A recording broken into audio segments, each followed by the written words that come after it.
नमः शिवाय। हर हर महादेव। जय श्री कृष्ण। राधे राधे। आप सभी को महाशिवरात्रि पर्व की हार्दिक शुभकामनाएं। आज अपने सुनेंगे महाशिवरात्रि की पावन कथा। महाशिवरात्रि का पर्व फाल्गुन कृष्ण चतुर्दशी को हर साल मनाया जाता है। महाशिवरात्रि दिव्य और चमत्कारी शिव कृपा पाने का महापर्व है। शिवरात्रि के दिन भगवान भोलेनाथ को प्रसन्न करना बहुत ही आसान होता है। इस दिन महादेव की कृपा जिस पर हो जाती है उसका जीवन खुशियों से भर जाता है। शिवरात्रि की प्रत्येक पहर परम शुभ होती है। महाशिवरात्रि पर महादेव और मां पार्वती की विधिवत पूजा अर्चना करने से भक्तों को मनचाहा वरदान मिलता है। ये पूजा 4 पहर में की जाती है। चारों पहर का शुभ समय डिस्क्रिप्शन में दिया हुआ है। उसी शुभ मुहूर्त में भगवान भोलेनाथ की पूजा आप कर सकते हैं। अब अपने सुनेंगे महाशिवरात्रि पर सुनी जाने वाली परम पावन कथा। तो इस कथा को आप श्रद्धा भाव से पूरा सुनना और दूसरे शिव भक्तों में भी इसे शेयर करना। कथा शुरू करने से पहले कमेंट बॉक्स में ओम नमः शिवाय हर हर महादेव अवश्य लिखना। बोलो भोले शंकर की जय हो, माता पार्वती जी की जय हो। धार्मिक पौराणिक कथा के अनुसार चित्रभानु नामक एक शिकारी था। वह जानवरों की हत्या करके अपने परिवार का पेट पालता था। शिकार करने के अलावा वह और कोई काम नहीं करता था। इसी कारण वह एक साहूकार का कर्ज था। धीरे धीरे कर्ज बढ़ता गया, लेकिन वह शिकारी कर्ज को नहीं चुका पा रहा था। समय पर कर्जा ना चुकाने के कारण साहूकार को गुस्सा आ गया। एक दिन क्रोधित होकर साहूकार ने शिकारी को ले जाकर शिव मठ में बंदी बना दी। संयोग से उस दिन शिवरात्रि थी। शिवालय में शिवजी के मंत्र, कथा, प्रवचन आदि चल रहे थे। भजन कीर्तन हो रहा था तो शिकारी वहां पर चुपचाप बैठ गया। थोड़ी देर तक तो वह इधर उधर भागने की योजना सोचता रहा। सोचने लगा कि यहाँ से कैसे जाऊं, क्या करूं। लेकिन धीरे धीरे उस शिकारी का ध्यान उस पुजारी की तरफ गया जो शिव कथा सुना रहा था। तो उसने भी ध्यान मगन होकर वो सारी कथा सुनी और शिव संबंधी सारी धार्मिक बातें भी उसने बड़े ही ध्यान से सुनी। चतुर्दशी को उसने शिवरात्रि की व्रत कथा भी इस तरह सुन ली और ओम नमः शिवाय के जाप भी उसने कर लिए। जैसे ही शाम हुई तो साहूकार वहां पर आया और उससे पूछा कि तू मेरा ऋण कब चुकाएगा। तो शिकारी ने हाथ जोड़कर कहा कि साहूकार जी, मुझे आज तुम छोड़ दो, मैं कल तुम्हारा सारा कर्जा चुका दूंगा। मैं आपको ये वचन देता हूँ। तो ऐसा कहने पर साहूकार ने उसे छोड़ दिया और वह वहां से छूटते ही जंगल की ओर चला गया। वह तो अपनी दिनचर्या की भांति जंगल में शिकार के लिए निकला था, लेकिन दिन भर बंदी गृह में रहने के कारण वह भूख प्यास से व्याकुल था। शिकार खोजता रहा, खोजता खोजता बहुत दूर निकल गया, लेकिन उसे कोई शिकार नहीं मिला। वह बुरी तरह से थक चुका था। जब अंधेरा हो गया तो उसने विचार किया कि आज तो पूरी रात जंगल में ही बितानी पड़ेगी। तो वह ऐसा सोचकर वहीं जंगल में एक तालाब के किनारे एक बेल वृक्ष था, उसी पर चढ़कर रात बीतने का इंतजार करने लगा। उसी पेड़ के नीचे एक शिवलिंग था जो बिलो पत्रों से ढका हुआ था। शिकारी को उस बात का पता नहीं था। पड़ाव बनाते समय उसने जो टहनियां काटी थी वो संयोग से शिवलिंग पर गिरती चली गई। इस प्रकार दिन भर भूखे प्यासे शिकारी का व्रत पूरा हो गया और शिवलिंग पर बेल पत्थर भी चढ़ गए। जब रात्रि का एक पहर बीता तो एक गर्भवती हिरनी तालाब पर पानी पीने के लिए आई। जैसे ही उसके पानी पीने की आवाज हुई तो शिकारी ने धनुष पर तीर चढ़ाकर ज्यों ही प्रत्यंचा खींची तो हिरनी बोली कि हे शिकारी, मैं गर्भवती हूँ, मुझ पर तीर मत चलाना। तुम एक साथ 2 जीवों की हत्या कर दोगे, जो ठीक नहीं है। मैं अपने बच्चे को जन्म देकर बहुत ही जल्द तुम्हारे पास आऊंगी, तब मुझे मार देना। इस तरह वह गिड़गिड़ाने लगी तो शिकारी ने प्रत्यंचा ढीली कर दी और हिरनी जंगली झाड़ियों में लुप्त हो गई। प्रत्यंचा चढ़ाने तथा ढीली करने से उस समय भी कुछ बेल पत्थर टूटकर शिवलिंग पर जा गिरे। इस तरह अनजाने में ही उसके प्रथम पहर की पूजा भी हो गई। थोड़ी ही देर बाद एक हिरनी वहां पर और आ गई तो उसे देखकर शिकारी बहुत ही खुश हुआ। जैसे ही वो नजदीक आई तो उसने फिर धनुष पर बाण चढ़ाया। तब उसे देखकर हिरनी ने बड़ी ही विनम्रता पूर्वक निवेदन किया कि हे शिकारी, मैं थोड़ी देर पहले ऋतु से निवृत्त हुई हूँ, कामातुर विरहिणी हूँ, अपने प्रिय की खोज में भटक रही हूँ। मैं अपने पति से मिलकर शीघ्र ही तुम्हारे पास आ जाऊंगी। तुम मुझे छोड़ दो, मैं तुम्हें वचन देती हूँ कि मैं तुम्हारे पास आऊंगी। तो शिकारी ने उसे भी जाने दिया। 2 बार शिकार को खोकर उसका माथा ठनका। वह चिंता में पड़ गया कि आज क्या बात हो गई मुझे, जो मैं इसे इस तरह हाथ में आए हुए शिकार को जाने दे रहा हूँ। इसी तरह रात्रि का आखिरी पहर बीत रहा था। तो शिकारी ने सोचा कि अब की बार कोई भी शिकार आए मैं उसे जाने नहीं दूंगा। इस तरह शिकारी के 2 पहर की पूजा बड़ी ही विधि पूर्वक संपन्न हो गई थी। तभी तीसरा पहर बीतने वाला था कि एक अन्य हिरनी अपने बच्चों के साथ वहां से निकली। शिकारी के लिए तो यह तो बहुत ही सुनहरा अवसर था।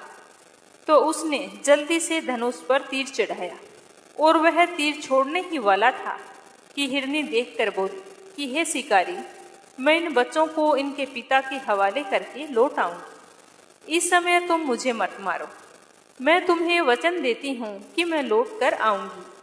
तो हिरनी की बात सुनकर शिकारी हंसने लगा और बोला कि सामने आए शिकार को छोड़ दो, मैं ऐसा मूर्ख नहीं हूँ। मैं तुमसे पहले भी 2 बार अपना शिकार खो चुका हूँ। मेरे भी तो बच्चे हैं, वो भी भूख प्यास से व्याकुल हो रहे होंगे। तो शिकारी की बात सुनकर हिरनी ने कहा कि जैसे तुम्हें अपने बच्चों की ममता सता रही है, ठीक वैसे ही मुझे भी सता रही है।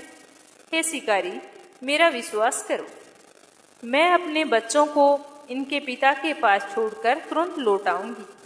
मैं ऐसी प्रतिज्ञा करती हूँ, तुम मेरा विश्वास करो। तो इस तरह हिरनी का दुख भरा स्वर सुनकर शिकारी को आज ना जाने क्यों फिर से दया आ गई। तो उसने उस हिरनी को भी जाने दिया। शिकार के अभाव में तथा भूख प्यास से व्याकुल शिकारी अनजाने में ही बेल वृक्ष पर पूरी रात बैठा रहा। बेल पत्थर तोड़ तोड़ कर नीचे फेंकता रहा। पो फटने को हुई तो एक मोटा तकड़ा हिरण उसी रास्ते पर आ गया। तो उसे देखते ही शिकारी ने सोचा कि मैं इसका शिकार तो अवश्य करूंगा। आज चाहे कुछ भी हो जाए, इसे जीवित नहीं जाने दूंगा। तो जैसे ही शिकारी तीर छोड़ने वाला था तो वह हिरण भी विनीत स्वर में कहने लगा कि हे शिकारी, यदि तुमने मुझसे पूर्व आने वाली 3 हिरनियों को और उसके छोटे छोटे बच्चों को मार डाला है, तो मुझे भी मारने में देरी मत करो। तुरंत मुझे मार दो, ताकि मुझे उनके वियोग में एक क्षण भी दुख ना सहना पड़े। मैं उन हिरनियों का पति हूँ और उन बच्चों का पिता हूँ।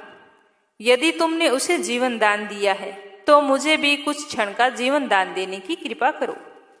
मैं उनसे मिलकर तुम्हारे सामने उपस्थित हो जाऊंगा। तो इस तरह हिरण की बात सुनते ही शिकारी के सामने पूरी रात का घटना चक्कर घूम गया। उसने सारी कथा हिरण को सुना दी। तब हिरण ने कहा कि मेरी 3 पत्नियां जिस प्रकार प्रतिज्ञाबद्ध होकर गई है, मेरी मृत्यु से अपने धर्म का पालन नहीं कर पाई। इसीलिए हे शिकारी, जैसे तुमने विश्वास पात्र मानकर उनको छोड़ा है, वैसे मुझे भी जाने दो। मैं उन सब के साथ तुम्हारे सामने बहुत ही जल्द प्रस्तुत हो जाऊंगा। मेरा भी विश्वास करो। इस तरह ना चाहते हुए भी शिकारी ने उसे भी जाने दिया। इस प्रकार सुबह हो गई। उपवास, रात्रि का जागरण तथा शिवलिंग पर बेलपत्र चढ़ने से अनजाने में ही शिवरात्रि की सारी पूजा संपन्न हो गई। इस तरह शिकारी के शिवरात्रि का व्रत और पूजन भली भांति पूर्ण हुआ। अनजाने में हुई पूजा का फल शिकारी को तत्काल मिल गया। शिकारी का हिंसक हृदय भगवान भोलेनाथ की कृपा से निर्मल हो गया। उसमें भगवत शक्ति का वास हो गया। थोड़ी ही देर बाद में वो देखता है कि वह हिरण सपरिवार शिकारी के सामने उपस्थित हो गया है, ताकि वह उनका शिकार कर सके। परंतु जंगली पशुओं की ऐसी सत्यता को देखकर शिकारी का हृदय पिघल आया। उसे बड़ी ही शर्मिंदगी महसूस हुई कि जंगली जानवर होकर भी अपने वचन के कितने सत्य हैं और कितनी प्रेम भावना है इनमें। तो उसने पूरे हिरण परिवार को जीवन दान दे दिया। तो वह हिरण का परिवार बहुत ही खुश हुआ और खुशी खुशी कुलांचे मारता हुआ वहां से चला गया। तो इस तरह अनजाने में हुए शिवरात्रि के व्रत का फल शिकारी को मिला, जिसके चलते वह एक अच्छा आदमी बन गया। फिर वह अपने जीवन के समस्त सुखों को भोगता हुआ अंत में शिवलोक को गया। बोलो भोले शंकर की जय हो, बोलो माता पार्वती जी की जय हो। अब अपने सुनेंगे शिव पार्वती के विवाह की कथा। शिव गौरी की जय हो। राजा दक्ष प्रजापति की सभी पुत्रियां गुणवती थी, फिर भी दक्ष के मन में संतोष नहीं था। वे चाहते थे कि उनके घर में एक ऐसी पुत्री का जन्म हो जो सर्वशक्ति संपन्न हो एवं सर्व विजयिनी हो। तो राजा दक्ष एक ऐसी ही पुत्री की कामना लेकर तप करने लगे। तप करते करते बहुत अधिक दिन बीत गए। तो भगवती देवी ने प्रकट होकर कहा कि मैं तुम्हारे तप से बहुत ही प्रसन्न हूँ। तुम किस कारण से तप कर रहे हो? तो दक्ष ने तप करने का कारण बताया। तो माँ बोली कि मैं स्वयं तुम्हारे यहाँ पुत्री के रूप में जन्म लूंगी। मेरा नाम सती होगा। मैं सती के रूप में जन्म लेकर अपनी लीलाओं का विस्तार करूंगी, लेकिन तुम्हारी वजह से अगर मुझे जरा सा भी दुख हुआ तो मैं अपनी जान दे दूंगी। तो इस तरह का वरदान पाकर राजा दक्ष बहुत ही खुश हुए। भगवती देवी ने राजा दक्ष के यहाँ सती के रूप में जन्म लिया। सती राजा दक्ष की सभी पुत्रियों में से सबसे अलौकिक थी। सती ने बाल्यावस्था में ही कई ऐसे अलौकिक आश्चर्यचकित करने वाले कार्य कर दिखाए थे, जिन्हें देखकर स्वयं दक्ष भी आश्चर्यचकित हो जाते थे। ऐसा करते करते समय के साथ सती बड़ी होती गई। जब सती विवाह योग्य हो गई तो राजा दक्ष को उसके लिए वर की चिंता होने लगी। तो उन्होंने एक दिन ब्रह्मा जी से इस विषय में विचार विमर्श किया। तो ब्रह्मा जी ने कहा कि सती भगवती का अवतार है। भगवती आदि शक्ति और शिव आदि पुरुष है, अतः सती के विवाह के लिए शिव ही योग्य है और उचित वर है। तो दक्ष ने ब्रह्मा जी की बात मानकर सती का विवाह भगवान शिव के साथ कर दिया। सती कैलाश में जाकर भगवान शिव के साथ रहने लगी। भगवान शिव दक्ष के दामाद थे, किंतु किसी वजह से दक्ष के हृदय में भगवान शिव के प्रति वैर और विरोध भाव पैदा हो गया। एक बार देवलोक में ब्रह्मा जी ने धर्म के निरूपण के लिए एक बड़ी सभा का आयोजन किया था।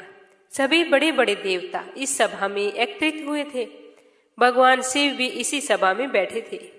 सभा मंडल में राजा दक्ष का जैसे ही आगमन हुआ तो दक्ष के आने पर सारे देवतागण वहां से उठ खड़े हुए और भगवान को प्रणाम किया। पर भगवान शिव खड़े नहीं हुए और ना ही उन्होंने दक्ष को प्रणाम किया। और यही वजह थी कि दक्ष ने अपना अपमान महसूस किया था। केवल यही नहीं, उनके हृदय में भगवान शिव के प्रति ईर्ष्या की आग जल उठी। वे उनसे बदला लेने के लिए समय और अवसर की प्रतीक्षा करने लगे। और वह अवसर भी दक्ष को मिल गया था, क्योंकि राजा ने एक बहुत ही बड़े यज्ञ का आयोजन किया था। उसमें भगवान शिव और सती को नहीं बुलाया। एक बार सती और शिव कैलाश पर्वत पर बैठे हुए परस्पर वार्तालाप कर रहे थे। उसी समय आकाश मार्ग से कई विमान कनखल की ओर जाते हुए दिखाई पड़े। सती ने उन विमानों को देखकर भगवान शिव से पूछा कि प्रभु, ये सभी विमान किसके हैं और कहाँ जा रहे हैं? भगवान शंकर ने उत्तर दिया कि आपके पिता ने बड़े यज्ञ का आयोजन किया है। समस्त देवता और देवांगनाएं इन्हीं विमानों में बैठकर उसी यज्ञ में सम्मिलित होने के लिए जा रही है। तो यह सुनते ही सती ने कहा कि क्या मेरे पिताजी ने आपको यज्ञ में सम्मिलित होने के लिए नहीं बुलाया? तो भगवान शंकर ने कहा कि आपके पिताजी मुझसे बैर भाव रखते हैं, तो वो मुझे यज्ञ में क्यों बुलाएंगे? तो भगवान भोलेनाथ की बात सुनकर सती मन ही मन कुछ देर तक विचार करती रही और फिर बोली कि यज्ञ के इस अवसर पर मेरी सभी बहनें आएंगी और मुझे उनसे मिले हुए बहुत दिन हो गए हैं। अगर आप मुझे जाने की अनुमति दें तो मैं अपने पिता के घर जाना चाहती हूँ। यज्ञ में भी सम्मिलित हो लूंगी और इसी बहाने अपनी बहनों से मिलने का भी सुअवसर मुझे मिल जाएगा। तो भगवान शिव कहने लगे कि इस समय तुम्हारा वहां जाना उचित नहीं होगा। आपके पिताजी मुझसे बैर भाव रखते हैं, हो सकता है वे आपका अपमान भी करें। बिना बुलाए किसी के घर जाना उचित नहीं होता। तो सती ने यह सुनकर कहा कि आप ऐसा क्यों कह रहे हैं? वो मेरे पिता का घर है। तो भगवान शिव ने उत्तर दिया कि विवाहिता लड़की को बिना बुलाए पिता के घर नहीं जाना चाहिए, क्योंकि विवाह हो जाने पर लड़की अपने पति की हो जाती है पिता के घर से उसका संबंध टूट जाता है। लेकिन सती बार बार पीहर जाने के लिए हट करती रही और अपनी बात को बार बार दोहराती रही। तो उनकी इतनी इच्छा देखकर भगवान शिव ने उन्हें पीहर जाने की अनुमति दे दी और उनके साथ अपना एक गण भी भेज दिया। उस गण का नाम वीरभद्र था। सती वीरभद्र के साथ अपने पिता के घर गई। वहां जाकर सती ने देखा भी कोई भी घर का सदस्य उसे देखकर खुश नहीं हुआ और घर में सती से किसी ने भी प्रेम पूर्वक वार्ता नहीं की। और जैसे ही दक्ष ने सती को देखा तो कहा कि क्या तुम यहाँ पर मेरा अपमान कराने आई हो? अपनी बहनों की ओर देखो, कितने सुंदर सुंदर वस्त्र पहन रखे हैं और आभूषण डाल रखे हैं। और एक तुम्हारे शरीर की ओर देखो, तुम्हारे शरीर पर मात्र बागंबर है। तुम्हारा पति शमशानवासी और भूतों का नायक है, वह तुम्हें बागंबर के अलावा पहना ही क्या सकता है? दक्ष के कथन से सती के हृदय में पश्चाताप का सागर उमड़ पड़ा और वे सोचने लगी कि उन्होंने यहाँ आकर अच्छा नहीं किया। भगवान शिव ठीक ही कह रहे थे कि बिना बुलाए पिता के घर नहीं जाना चाहिए, लेकिन अब तो आ गई हूँ, अब हो ही क्या सकता है। और उसके पिता इसी तरह कटु और अपमानजनक शब्द बोल रहे थे, जिसे सुनकर सती को बहुत दुख तो हो रहा था, लेकिन वो फिर भी मौन रही। उसके बाद में वो यज्ञ मंडप में गई, जहाँ सभी देवता और ऋषि मुनि बैठे हुए थे तथा यज्ञ मंडप में धूं धूं करती जलती हुई अग्नियों में आहुतियां डाली जा रही थी। सती ने यज्ञ मंडप में सभी देवताओं के भाग देखे, किंतु भगवान शिव का भाग नहीं देखा। वे भगवान शिव का भाग ना देखकर अपने पिता से बोली कि हे पिता श्रेष्ठ, यज्ञ में तो सबके भाग दिखाई पड़ रहे हैं, किंतु कैलाशपति का भाग नहीं है। आपने उनका भाग क्यों नहीं रखा? तो दक्ष ने बड़े ही गर्व से उत्तर दिया कि मैं तुम्हारे पति शिव को देवता नहीं मानता हूँ। वह तो भूतों का स्वामी, नंगन रहने वाला और हड्डियों की माला धारण करने वाला है। वह देवताओं की पंक्ति में बैठने योग्य नहीं है, उसे भला भाग कौन देगा? तो यह सुनते ही सती के नेत्र लाल हो उठे। उनका मुखमंडल परले सूर्य की भांति तेजोदीप्त हो उठा। उन्होंने पीड़ा से तिलमिलाते हुए कहा कि ओह, मैं इन शब्दों को कैसे सुन रही हूँ? धिक्कार है मुझ पर, और देवताओं तुम पर भी धिक्कार है। तुम भी उन कैलाशपति के लिए इन शब्दों को कैसे सुन रहे हो, जो मंगल के प्रतीक है और जो क्षण मात्र में संपूर्ण सृष्टि को नष्ट करने की शक्ति रखते हैं। वे मेरे स्वामी हैं। नारी के लिए उसका पति ही स्वर्ग होता है। जो नारी अपने पति के लिए अपमानजनक शब्दों को सुनती है, उसे नरक में जाना पड़ता है। पृथ्वी सुनो, आकाश सुनो, देवताओं तुम भी सुनो। मेरे पिता ने मेरे स्वामी का अपमान किया है। मैं अब एक क्षण भी जीवित नहीं रहना चाहती। इस तरह कथन को समाप्त करती हुई सती यज्ञ की कुंड में कूद पड़ी। जलती हुई आहुतियों के साथ उनका शरीर भी जलने लगा। यह देखकर यज्ञ मंडप में खलबली पैदा हो गई। हाहाकार मच गया। देवता सारे उठ खड़े हुए। वीरभद्र क्रोध से कांप उठे। वे उछल उछल कर यज्ञ का विध्वंस करने लगे। यज्ञ मंडप में भगदड़ मच गई। देवता और ऋषि मुनि वहां से भाग खड़े हुए। वीरभद्र ने देखते ही देखते दक्ष का मस्तक काटकर फेंक दिया। जब यह समाचार भगवान शिव के कानों में पड़ा तो वे प्रचंड आंधी की भांति कनखल जा पहुंचे। सती के जले हुए शरीर को देखकर भगवान शिव अपना आपा खो बैठे। सती के प्रेम और उनकी भक्ति ने शंकर के मन को व्याकुल कर दिया। उन शंकर के मन को व्याकुल कर दिया जिन्होंने काम पर भी विजय प्राप्त की थी, जो सारी सृष्टि को नष्ट करने की क्षमता रखते थे। सती के जाने के बाद में शंकर जी की हालत दयनीय हो गई थी। वे हर पल सती का ही ध्यान करते रहते थे, उन्हीं की चर्चा में व्यस्त रहते। उधर जब सती ने हवन कुंड में अपने शरीर का त्याग किया था तो उस समय उन्होंने संकल्प लिया था कि मैं राजा हिमालय के यहाँ जन्म लेकर शंकर जी की अर्धांगिनी बनूंगी। अब जगदम्बा का संकल्प था, व्यर्थ होने से तो रहा। तो वे अपने संकल्प के अनुसार उचित समय पर राजा हिमालय की पत्नी मेनका के गर्भ से जन्म लिया। पर्वतराज की पुत्री होने के कारण वे पार्वती कहलाई। पार्वती जब कुछ बड़ी हुई तो उनके माता पिता को अपनी बेटी के लिए अच्छे वर की तलाश करने की चिंता सताने लगी। तो एक दिन अचानक देव ऋषि नारद राजा हिमालय के महल में आ पहुंचे और पार्वती जी को देखकर कहने लगे कि इसका विवाह तो शंकर जी के साथ होना चाहिए। शंकर जी ही सभी दृष्टि से पार्वती के योग्य हैं। तो देवऋषि नारद के मुंह से ये जानकर पार्वती के माता पिता की खुशी का कोई ठिकाना ना रहा, क्योंकि देवऋषि नारद ने ही उन्हें बताया था कि माता सती ने ही उनके यहाँ जन्म लिया है। तो वे मन ही मन अपने भाग्य को सराहने लगे। एक दिन अचानक भगवान शंकर सती के विरह में घूमते घूमते उसी प्रदेश में आ पहुंचे और पासी के स्थान गंगावतरण में तपस्या करने लगे। जब हिमालय को इसकी जानकारी मिली तो वे पार्वती को लेकर शिवजी के पास गए और वहां जाकर राजा हिमालय ने विनम्रता पूर्वक भगवान भोले शंकर को प्रणाम किया और कहा कि मेरी बेटी को आपकी सेवा करने का मौका दे। तो शिवजी ने पहले तो आनाकानी की, किंतु पार्वती की भक्ति देखकर वे उनका आग्रह नहीं टाल सके। तो शिवजी से अनुमति मिलने के बाद में पार्वती रोजाना अपनी सखियों के साथ उनकी सेवा करने लगी। पार्वती हमेशा इस बात का ध्यान रखती थी कि शिवजी को किसी भी प्रकार का कष्ट ना हो। वे हमेशा उनके चरण धोकर चरणोदक ग्रहण करती और षोडशोपचार से पूजा करती।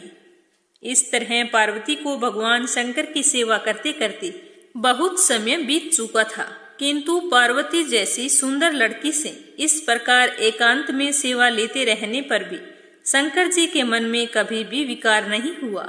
उनके मन में यह भाव नहीं आया कि मैं इसके साथ शादी कर लूं। वे सदा ही अपनी समाधि में लीन रहते थे।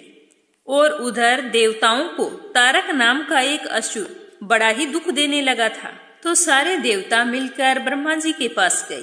तो पितामह ने उनको बताया कि शिव पार्वती का पुत्र ही इसका वध कर सकता है।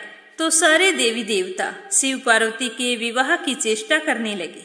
उन्होंने शिव को पार्वती के प्रति अनुरक्त करने के लिए कामदेव को उनके पास भेजा, किंतु पुष्पायुध का पुष्प बाण भी शंकर के मन को विक्षुब्ध न कर सका। उल्टा कामदेव ही उनकी क्रोध अग्नि से भस्म हो गए। कामदेव को भस्म करने के बाद में भोले शंकर ने सोचा कि अब मेरा यहाँ अधिक रहना उचित नहीं है, मेरी तपस्या जरूर भंग होने वाली है। वो सारी परिस्थितियों को समझते हुए कैलाश पर्वत की ओर चले गए। उधर पार्वती को शंकर की सेवा से वंचित होने का बहुत ही दुख हुआ, किंतु उन्होंने निराश न होकर अब की बार शंकर जी को तपस्या द्वारा संतुष्ट करने की मन में ठान ली। जब घर आकर पार्वती जी ने अपनी माता को शंकर जी के कैलाश पर्वत पर जाने के बारे में बताया और खुद का तपस्या करने का फैसला सुनाया, तो उसकी माता ने पार्वती को खूब समझाया और कहा कि बेटा, इस तरह तपस्या करके अपने शरीर को कष्ट देने से क्या फायदा है। तूने कितने सालों तक शिव जी की सेवा आराधना की, अगर वो तुम्हारी सेवा से प्रसन्न नहीं हुए तो तपस्या से क्या वो संतुष्ट हो जाएंगे। लेकिन पार्वती जी पर अपनी माता की बातों का कोई असर नहीं हुआ। वह अपने फैसले से विचलित नहीं हुई और उसी समय घर से निकलकर शिखर पर जाकर तपस्या करने लगी। जहाँ शिवजी ने तपस्या की थी, तभी से लोग उस शिखर को गौरी शिखर कहने लगे। पहले साल उन्होंने फल खाकर जीवन व्यतीत किया और दूसरे साल उसने वृक्षों के पत्ते खाकर तपस्या की और फिर उन्होंने पत्तों का भी त्याग कर दिया, इसीलिए वे अपर्णा कहलाई। इस प्रकार कहा जाता है कि पार्वती माता ने 3000 वर्ष तक तपस्या की थी। उनकी कठोर तपस्या को देखकर ऋषि मुनि भी दंग रह गए थे। अंत में भगवान आशुतोष का आसन हिला तो उन्होंने पार्वती की परीक्षा लेने के लिए पहले सप्तऋषियों को भेजा। तो सप्तऋषियों ने पार्वती माता के पास जाकर प्रणाम किया तो पार्वती उन्हें देखकर बहुत ही प्रसन्न हुई और पूछा कि आपका यहाँ आना कैसे हुआ। तो सप्तऋषियों ने कहा कि हम आपको एक बात समझाने आए हैं कि शिव किसी भी तरह से आपके योग्य नहीं है। शिव जी के अवगुण बताते हुए उन्होंने पार्वती जी का मन शिव जी से हटाने के लिए यहाँ तक कहा कि तुम्हें उनके साथ रहकर कोई सुख नहीं मिलेगा। आपको नारद जी के बहकावे में आने की जरूरत नहीं है। शिव जी तो भीख मांगकर खा लेते हैं और कहीं भी कैसे भी सो जाते हैं। उनके ना कोई रहने का ठिकाना है, ना कोई खाने का ठिकाना है। आपको उनके साथ दुख के अलावा कुछ नहीं मिलने वाला। पंचों के कहने पर शिव ने सती से विवाह किया था, फिर उसका त्याग कर दिया और मरवा डाला। ऐसे लोगों के घरों में क्या भलाई है। इस तरह कहते हुए ऋषियों ने कहा कि हमने तुम्हारे लिए बहुत ही अच्छा वर तलाशा है। वह सुंदर, पवित्र, सुखदायक और सुशील भी है। उसका यश और लीला वेद भी गाते हैं। वह लक्ष्मी का स्वामी, बैकुंठपुर का रहने वाला है। हम तुमसे वादा करते हैं कि तुम्हारा विवाह उससे करवा देंगे। तो सप्त ऋषियों की सारी बात सुनने के बाद में पार्वती जी ने कहा कि आपने सही कहा। मेरा शरीर पर्वत से उत्पन्न हुआ है, इसीलिए जिद मेरे स्वभाव में है। पत्थर से ही सोना निकलता है। जो जलाए जाने पर अपना स्वभाव नहीं छोड़ता, इसीलिए मैं भी नारद जी के वचनों को नहीं छोड़ूंगी, चाहे मेरा घर बसे या उजड़े। आप यह कठोर वाणी कहीं और जाकर बतलाइए। तो पार्वती जी के मुंह से यह सुनते ही सारे ऋषिगण बोले कि हे जगजननी, हे भवानी, आपकी जय हो। आप माया हैं और शिव जी भगवान हैं। इतना कहकर उनके चरणों में शीश झुकाते हुए ऋषि वहां से चले गए और जाकर सारी कथा शिव जी को बताई। तो शिव जी सुनकर मुस्कुराए और ध्यान मगन हो गए। माता पार्वती के तप से प्रसन्न होकर शंकर जी उनके सामने प्रकट हुए और उन्हें वरदान देकर अंतर्ध्यान हो गए। माता पार्वती जी इस तरह वरदान पाकर बहुत ही खुश हुई। लेकिन थोड़ी देर बाद में माता पार्वती जी को एक लड़के के चीखने चिल्लाने की आवाजें सुनाई दी। तो माता पार्वती जी भागकर जैसे ही नदी के पास पहुंची तो पार्वती जी ने देखा कि एक लड़के को मगरमच्छ ने पकड़ रखा है और लड़का मदद के लिए पुकार रहा है। बच्चे की आवाज सुनकर पार्वती जी नदी के किनारे पहुंची और उनका मन द्रवित हो गया। तो लड़के ने जैसे ही माता पार्वती को देखा तो कहा कि हे माँ, आप ही मेरी माता हैं। मेरे ना बाप है ना कोई मित्र है। हे माता, आप ही मेरी रक्षा करें। तो माता पार्वती जी मगरमच्छ से कहने लगी कि हे ग्राहा, आप इस लड़के को छोड़ दें। तो मगरमच्छ कहने लगा कि दिन के छठे पहर में जो कुछ मुझे मिलता है उसे आहार बनाना मेरा नियम है। पार्वती जी विनती करने लगी कि आप इस बच्चे को छोड़ दीजिए। तो मगरमच्छ ने कहा कि इसके बदले में आपसे जो कुछ मांगूंगा आप मुझे देंगी। तो पार्वती जी बोली कि हाँ हाँ, क्यों नहीं। तो मगरमच्छ कहने लगा कि आपने इतने सालों तक तपस्या की है, उसका पुण्य फल आप मुझे दें तो मैं इस बालक को छोड़ सकता हूँ। तो माता पार्वती जी तो पुण्य फल देने के लिए तैयार हो गई। तो मगरमच्छ कहने लगा कि सोच लो देवी, जोश में आकर संकल्प मत लो। हजारों वर्षों तक आपने कठिन तप किया है। ऐसा तप करना देवताओं के लिए भी संभव नहीं है और आप इस बालक के लिए आपका पुण्य फल देने को तैयार हैं। उसका सारा फल इस बालक के प्राणों के बदले चला जाएगा।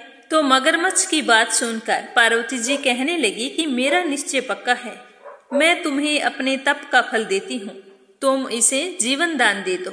मैं तो तपस्या फिर से कर लूंगी, लेकिन इस बालक के प्राण अगर एक बार चले गए तो फिर नहीं लौटने वाले। तो पार्वती जी का अडिग फैसला देखकर मगरमच्छ ने पार्वती जी से तप दान करने का संकल्प करवाया। तप का दान होते ही मगरमच्छ की देह तेज से चमकने लगी। मगर बोला कि हे पार्वती, देखो तप के प्रभाव से मैं तेजस्वी बन गया हूँ। तूने अपने जीवन भर की पूंजी एक बच्चे के लिए व्यर्थ ही गंवा दी। चाहो तो अपनी भूल को सुधार लो, मैं तुम्हें एक मौका और देता हूँ। तो पार्वती जी कहने लगी कि मेरा फैसला अडिग है, आप इस बच्चे को जीवन दान दो, मेरी यही इच्छा है, मैं तपस्या पुनः कर लूंगी। तो पार्वती जी के इस तरह कहते ही वह लड़का अदृश्य हो गया और मगरमच्छ भी लुप्त हो गया। तो पार्वती जी सोचने लगी कि मैंने तप तो दान कर दिया है, अब पुनः से तप आरंभ करती हूँ। पार्वती जैसे ही फिर से तप करने का संकल्प लेती है तो भगवान सदाशिव वहां पर प्रकट हो जाते हैं और कहते हैं कि पार्वती, तुम अब दोबारा तप क्यों कर रही हो। तो पार्वती जी कहती है कि हे प्रभु, मैंने अपने तप का फल दान कर दिया है। आपको पति रूप में पाने के संकल्प के लिए मैं फिर से वैसा ही कठिन तप करके आपको फिर से प्रसन्न करूंगी। तो महादेव बोले कि हे पार्वती, मगरमच्छ और लड़के दोनों रूपों में मैं स्वयं था। मैं तुम्हारा चित्त प्राणी मात्र में अपने सुख दुख का अनुभव करता है या नहीं करता है, यही देखने के लिए मैंने यह लीला रची थी।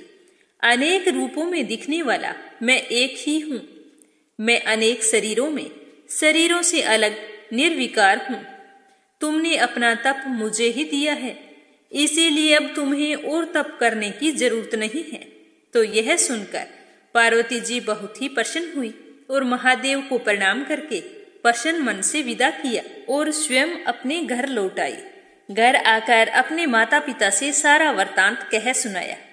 अपनी दुलारी पुत्री की कठोर तपस्या को फलीभूत होता देखकर पार्वती के माता के आनंद का कोई ठिकाना न रहा और उधर शंकर जी ने सप्त ऋषियों को विवाह का प्रस्ताव देकर हिमालय के पास भेजा और फिर शिव और पार्वती का विवाह तय हो गया। सप्त ऋषियों द्वारा विवाह की तिथि निश्चित कर दिए जाने पर भगवान शंकर जी ने नारद जी द्वारा सारे देवताओं को विवाह में सम्मिलित होने के लिए आदर पूर्वक निमंत्रण दिया और अपने गणों को बारात की तैयारी करने का आदेश दिया। तो आदेश पाकर भोले शंकर के गण बहुत ही प्रसन्न हुए। ये सारे गण 3 नेत्रों वाले थे। सबके मस्तक पर चंद्रमा और गले में नीले चिन्ह थे। सभी ने रुद्राक्ष के आभूषण पहन रखे थे और सभी के शरीर पर भस्म लगाई हुई थी। इन गणों के साथ शंकर जी के भूत प्रेत पिशाचों की विसेना आकर सम्मिलित हो गई। इनमें डाकिनी, शाकिनी, यातुधान, वेताल, ब्रह्म राक्षस भी शामिल थे। इन सभी के रंग रूप, आकार प्रकार, चेष्टाएं, वेशभूषा, हाव भाव सब कुछ देखने में बड़े ही विचित्र लग रहे थे। किसी के मुख नहीं था, किसी के बहुत सारे मुख थे। कोई बिना हाथ पैर वाला था तो कोई बहुत से हाथ पैरों वाला था। किसी के बहुत सी आंखें थी तो किसी के एक भी आंख नहीं थी। किसी का मुख गधे की तरह था, किसी का मुख सियार की तरह था, कोई कुत्ते की तरह दिखाई दे रहा था। उन सब ने अपने अंगों पर ताजा खून लगा रखा था। कोई अत्यंत पवित्र और कोई अत्यंत विभस्त था और बड़ा ही अपवित्र सा वेश धारण किए हुए था। उनके आभूषण बड़े ही डरावने थे। उन्होंने हाथ में नर कपाल ले रखा था और वे सब के सब अपनी तरंग में मस्त होकर नाचते गाते मौज उड़ाते हुए महादेव शंकर जी के चारों ओर एकत्रित हो गए। चंडी देवी बड़ी प्रसन्नता के साथ उत्सव मनाती हुई भगवान रुद्रदेव की बहन बनकर वहां आ पहुंची। उन्होंने सर्पों के आभूषण पहन रखे थे। वे प्रेत पर बैठकर अपने मस्तक पर सोने का कलश धारण किए हुए थी। धीरे धीरे सारे देवता भी वहां पर इकट्ठे हो गए।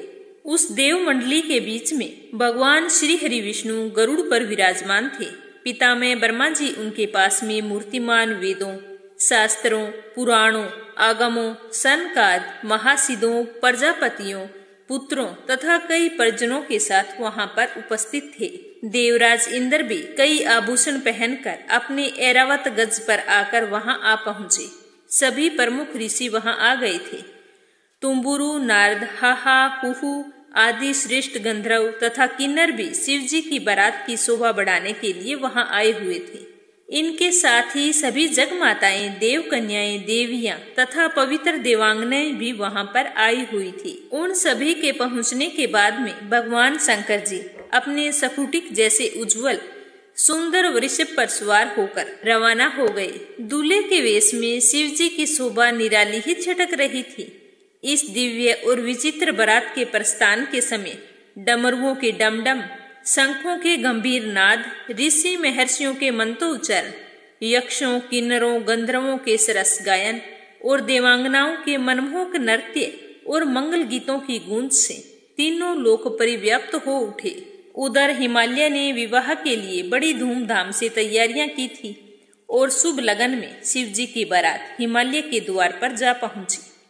पहले तो शिव जी का विकट रूप तथा उनकी भूत प्रेतों की सेना को देखकर मैना बहुत ही डर गई और उन्होंने अपनी कन्या पार्वती का पाणी ग्रहण कराने के लिए मना कर दिया।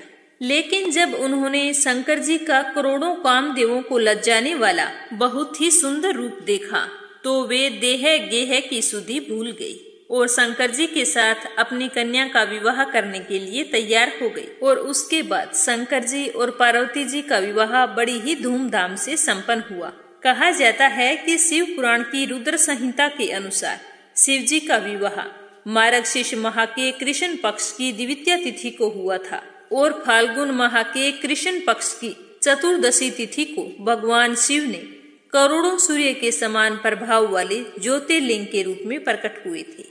महाशिवरात्रि पर शिव जी की पूजा करने से सभी मनोकामनाएं पूर्ण होती है और इस दिन शिवलिंग पर जल चढ़ाने से भगवान शिव बहुत ही ज्यादा प्रसन्न होते हैं और हमारी समस्त मनोकामनाओं को पूर्ण करते हैं। तो ये थी महाशिवरात्रि पर सुनी जाने वाली शिव गौरी की पावन कथा। सुनकर आपको कैसा लगा कमेंट बॉक्स में जरूर बताना और कथा समाप्त होते ही शिव गौरी का जयकारा जरूर लगाना। अगर आप मीरा भक्ति चैनल पर पहली बार कथा सुन रहे हैं तो इस चैनल को सब्सक्राइब जरूर करना और इस पर प्रस्तुत होने वाली रोजाना की वीडियो को पूरे श्रद्धा भाव से सुनना। कथा सुनने के लिए आप सभी का बहुत बहुत धन्यवाद। भोले शंकर और माता पार्वती आपकी सारी मनोकामनाएं पूर्ण करें। जय श्री कृष्ण। राधे राधे।